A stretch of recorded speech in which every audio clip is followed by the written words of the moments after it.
Hey controllers, what's going on?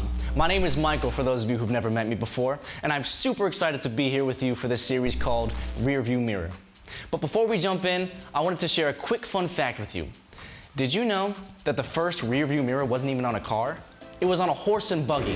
And in 1904, after cars came out, people were said to be seen carrying and holding up little mirrors in traffic so they could see the traffic behind them. Then, in 1908, some dude patented it, and he called it the Argus Dash Mirror. Everyone who used it said it was horrible because roads would be so bumpy that the mirrors would vibrate and you couldn't even see out of them. So another dude created a really good one in 1921, and they've been in just about every car ever since. So two things to note here. One, I know way too much about mirrors and I'm with you, I think that's pretty weird. And two, if every car since like 1900 had a rear view mirror in it, you'd have to assume they're pretty important. Why? Well, here's why. Having an improved view of what's happening around us helps us to make better decisions ahead. And that, my friends, is what this series is all about. Self-reflection. And specifically, taking a look at the past so we can make awesome decisions about the future. So today, I'm gonna give you a couple of tips that are gonna help you to be more confident, more self-aware, and more successful than ever before. So if you're into that sort of thing, sit back, relax, and put your conversations on hold. And let's get ready for another amazing episode of In Control.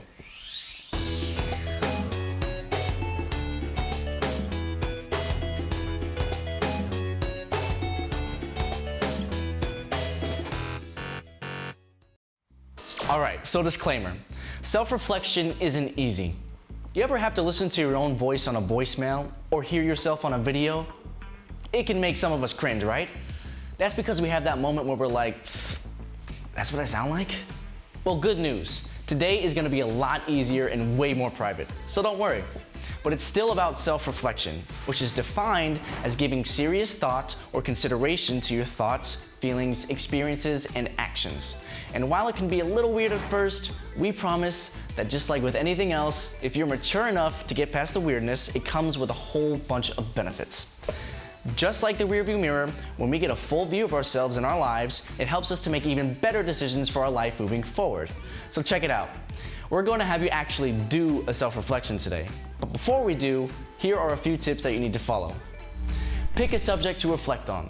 We're going to help you with this today, but if you ever do it on your own, use topics like the ones we show you later in the video.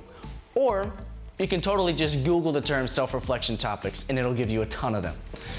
This is about you, so keep it that way. In class today, don't look at anyone else or what they're writing about, and don't feel like you need to tell your friends or classmates about what you wrote.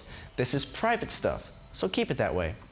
If you're not 100% honest while you do this, it's not going to help as much. So, get in the zone. Listen to some quiet music. Or if you're ever doing this by yourself, go somewhere quiet, like your room, or on a walk or something. So again, the benefits of self-reflection are that you can finally have a moment to yourself to really think about your life. And when else can you do that? Not on the bus, not at school until today, not when you're hanging out with your friends. Now is the time to practice. So let's go ahead and do that. We'll put some ideas on the board for you to reflect on, and your job is to type it out in a Google Doc or write it out in a notebook, but whatever you do, keep it. We'll be adding to it in the next video. Life isn't usually chill enough for you to do this, so take advantage of it. And we'll see you next time, back from part 2 of Rearview Mirror, here on In Control.